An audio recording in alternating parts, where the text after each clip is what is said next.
আসুন, বসুন। আমার একমাত্র ছেলে ধ্রুব আপনার মেয়েকে ভালোবেসে জেদ ধরেছে, ও আপনার মেয়েকেই বিয়ে করবে। ঠিক আছে, কিন্তু এটা আমার মেয়ে নাই, আমার বৌমা। ধ্রুব চল।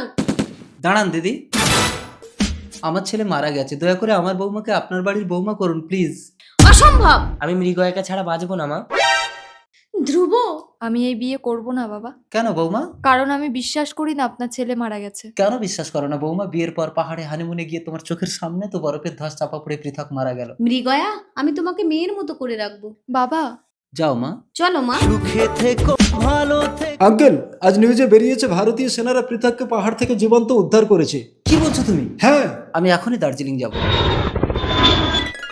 বাড়ি এসে গেছি পৃথক, নাম। মৃগয়া? আমার মৃগয়া কোথায় বাবা? তোর মৃগয়াকে আমি বিয়ে দিয়ে দিয়েছি রে পৃথক। না, ও কাকে বিয়ে করেছে বাবা? তোর মৃগয়া আমার কাছে পৃথক। পৃথক। মৃগয়া, তুমি না আমাকে ভালোবেসে বিয়ে করেছিলে? তোমার মৃগয়া তোমারই আছে, তুমি ওকে নিয়ে যাও পৃথক। দিদি কি বলছেন আপনি?